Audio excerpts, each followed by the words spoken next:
Alrighty, hello everybody. Welcome to Doble Sports. I'm Andres. We got the NFL playoffs starting this afternoon. It's Saturday. The first game, at least in my time zone, Pacific time, will start at 1 o'clock. With that, here are my predictions for the Wildcard game, and let's get right into it. Actually, before we get right into it, let me know in comments. Do you want me to do a predictions video for the next round for the divisional in Spanish? Si quieren un video en español, puedo hacerlo. Déjame saber en los comentarios. With that, let's get into wild card predictions. So the first wild card game will be between the Houston Texans versus the Cleveland Browns in NRG Stadium in Houston. Really two incredible journeys to the playoffs for both teams. The Texans won the AFC South with a rookie quarterback in CJ Stroud, who has been amazing this year.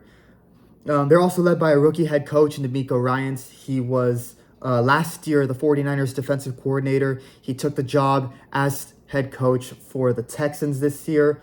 And so first year as head coach, it makes it also no surprise. The defense for the Texans has been a lot better than expected, especially with such a good coach who was defensive coordinator for the 49ers, who are one of the best defenses in the league.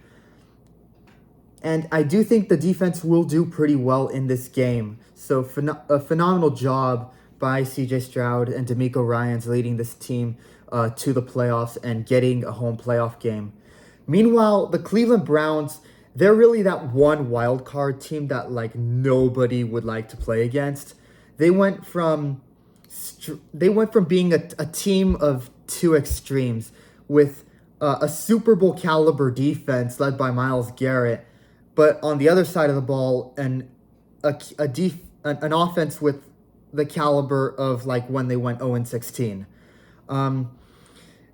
After signing Joe Flacco, and Flacco at 38 years old, the offenses looked much better. Flacco is playing at 38 years old, playing like the elite quarterback that we saw him as when he won the Super Bowl with the Ravens. The team has really turned around. Their defense, led by Myles Garrett, is one of the best in the league. They are good on really both sides of the ball. This is a prediction I could definitely see people being split on, just because CJ Stroud has been playing so well this year, and they do have a good coach that has made the Texans better than last year. However, I still do have the Browns winning this game. I think they have more experience, especially with Joe Flacco, who has been not only in the playoffs but in the Super Bowl. He knows how to win in the playoffs, and also their defense I think will be able to shut down CJ Stroud and any offensive production for the Texans. So I do think the Browns will advance. Then on Saturday night, tonight's game, unfortunately only on Peacock, we got the Kansas City Chiefs versus the Miami Dolphins. This game also has interesting storylines. You got Tyreek Hill, who won Super Bowl 54 with the Chiefs. He'll be returning to Kansas City for a playoff game. They are, I believe, the number 5 team in the AFC. Or correct me. They are the number 6. The number 6 team, as the Chiefs are currently the number 3 team. They are led by Patrick Mahomes, Travis Kelce, and coach Andy Reid. And the Chiefs are going for their 3rd Super Bowl in this playoff run. And of course, with the Chiefs playing in a big playoff game, I gotta pull the joke. You probably got Taylor Swift likely being at the game, and with that, NFL pandering to her fan base by showing her reactions a bunch of times so they can get TV ratings from her fans, I guess. Anyways, okay, in all seriousness, right now the Dolphins might just enter the field on crutches because, they are beat to hell and back right now. They have so many injuries right now, and unfortunately, it's at the most important point of the year for them. And with these injuries, the offense has definitely slowed down a bit. I think they're really going to have to rely on Tua's talent at quarterback, as well as Tyreek Hill's talent as a receiver, and more importantly, pray that they don't turn the ball over in this game. That will be tough, as the Chiefs' defense has been good all year and has been what has kept the Chiefs in so many games. As for the Chiefs, it's clear this isn't the same team as last year, that the team that went and won the Super Bowl, especially on offense. Their offense has been really, really struggling this year, especially with their wide receivers, who have had a lot of fumbles and dropped passes this year. This has forced Mahomes to really try to make magic happen, and with it not always working out, he has been borderline a turnover machine this year with 14 interceptions. This frustration has definitely become evident as the games on TV, they have actually caught footage of him yelling at his receivers and offensive teammates. The frustration is definitely there, and near a tipping point, I would say.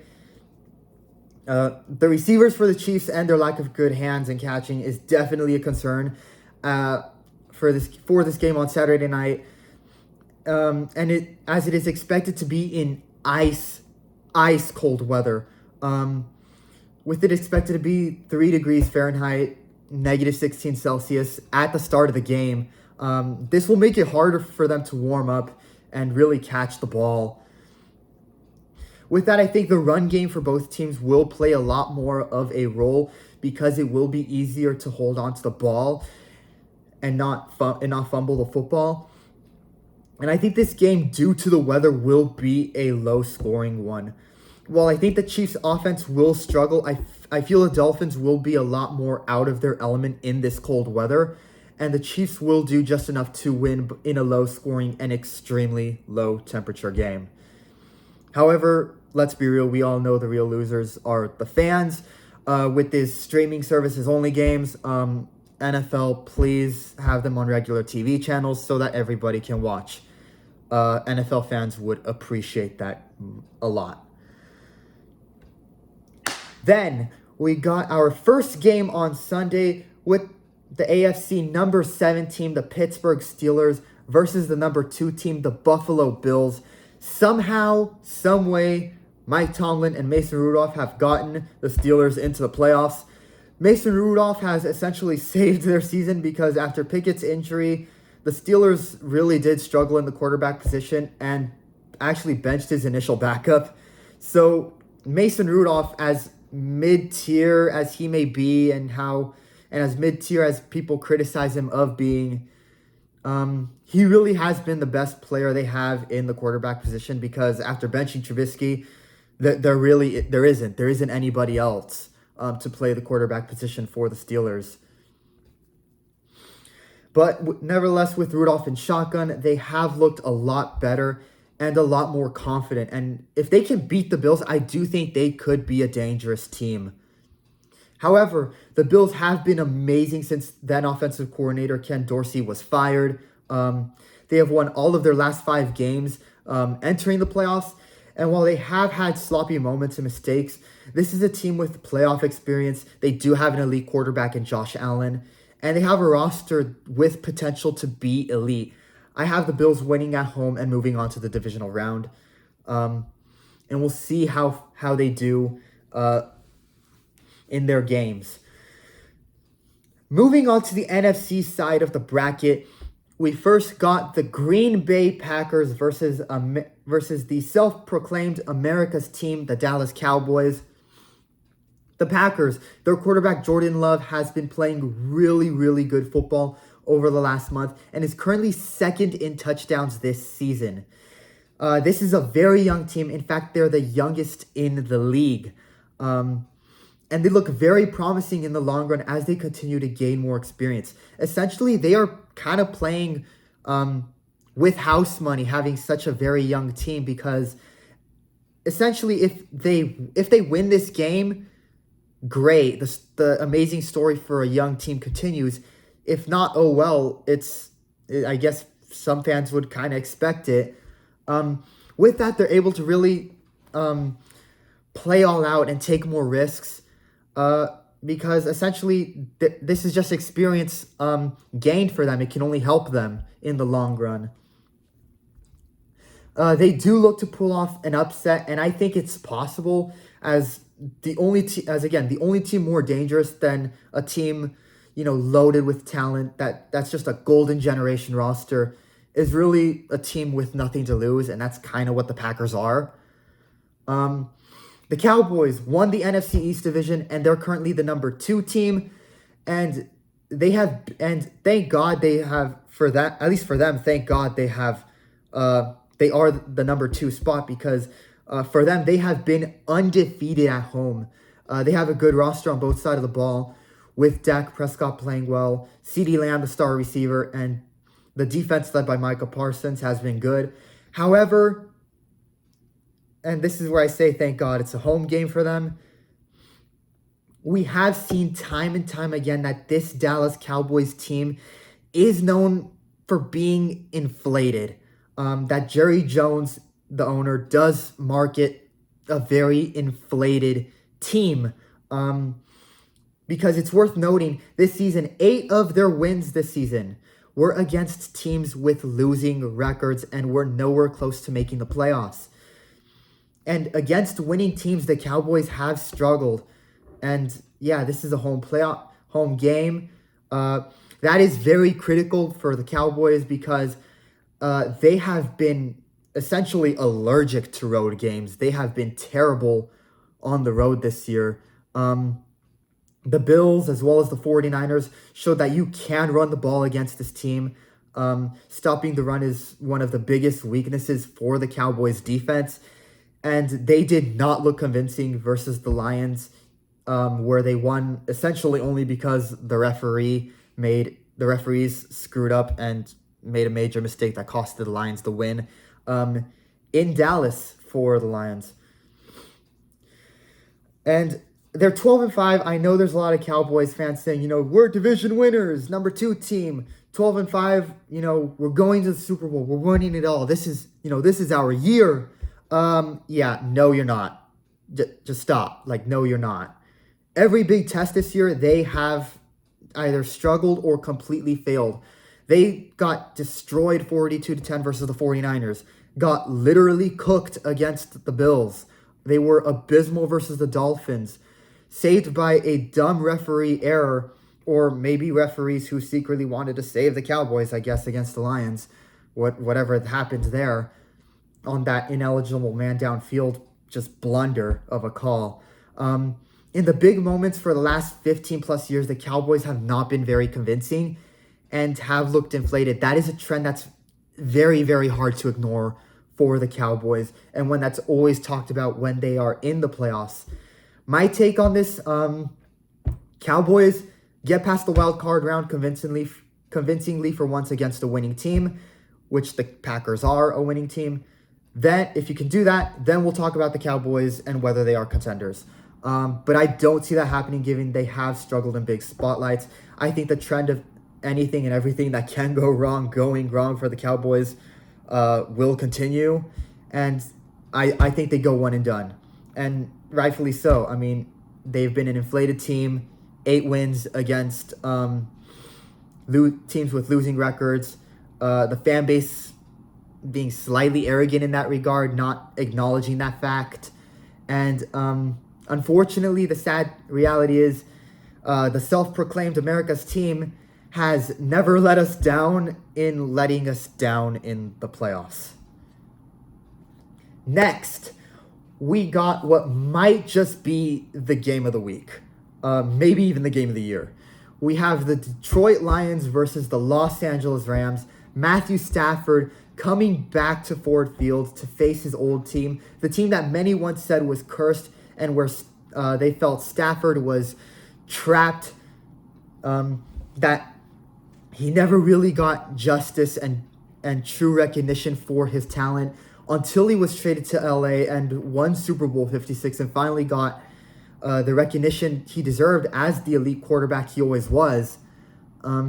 He is once again leading the Rams in their playoff run as the number 6 team in the NFC, and he has weapons on his side. One of them being Puka Nacua, who as a wide receiver has had an incredible record-breaking rookie season. He could potentially be like rookie of the year in my opinion.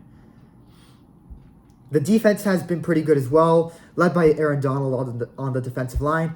And their secondary, watching their secondary against the 49ers in both their games against San Francisco, it is as if they train to knock the ball loose for fumbles or incompletions, because last week I noticed that did happen a lot.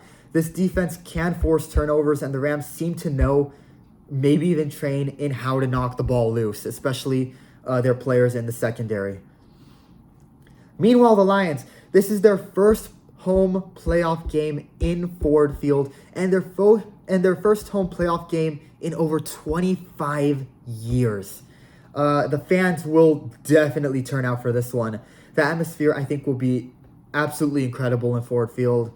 Don't be surprised if you hear Matthew Stafford putting his hand on his helmet so that he can hear the coordinators and what play they should run in the huddles. Don't be surprised if you hear that, because I do think it will be loud in Ford Field.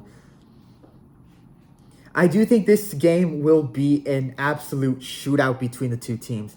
I think the Rams can capitalize against the Lions secondary, and I think the Lions can score points.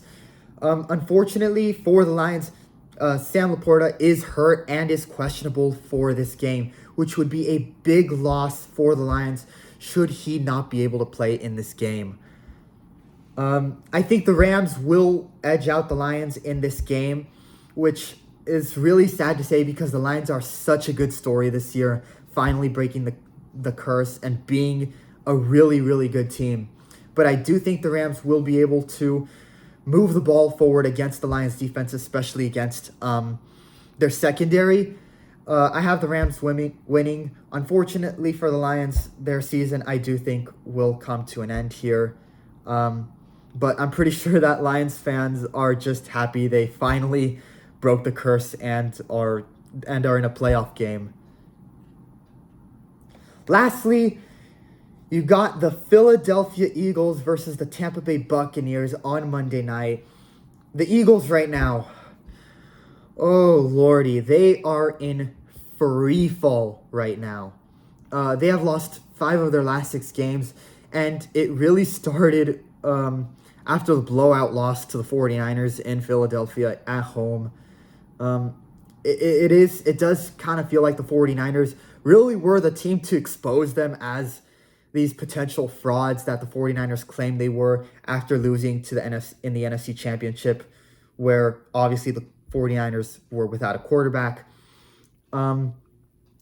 Because after that 40-point loss against the 49ers, they have not been the same since that loss. They are not the same team as they were last year, and in that team that made the Super Bowl, and they are essentially limping into the playoffs right now. Meanwhile, the Eagles front office is trying to calm the fan base down, saying like, we're good, we're gonna be fine in the playoffs. Everything's gonna be all right. While Eagles fans right now are screaming to the high heavens for the coaches, especially offensive coordinator Brian Johnson, to be fired. Meanwhile, the Buccaneers, they also kind of limped into the playoffs. They barely beat the Panthers last week. And from what I remember, I don't think a single touchdown was scored in the Buccaneers win versus the Panthers. So it was definitely an ugly win for the Buccaneers entering the playoffs. However, Baker Mayfield, their quarterback, has shown to be promising. The Bucs did win their division and are in the playoffs this time on a winning record. I think this was the best case scenario really for both teams, because this can be a winnable game for both teams. This will be a game for both sides where I think they will either regain their mojo or show even more vulnerability. With that, this will either be a high-score stinker with major errors on defense or a really low score stinker with sloppy play on offense. Nevertheless, I do have the Buccaneers doing just enough to survive and advance to the divisional round. The Eagles do not have momentum on their side, and if there's any team that is most likely to be 1-out, it is the Eagles. With that, that is it for my wild card round predictions. Let me know in the comments what you guys think, who's going to advance, who's going to go to the divisional round, and whose season is going to unfortunately end. Let me know in the comments. Also, let me know if you want more videos in Spanish. Si ustedes quieren un video en español para la NFL, déjame saber en los comentarios y voy a hacerlo si ustedes quieren para el Divisional Round de los playoffs. Muchas gracias. Thank you so much for watching, and I'll see you in the next one.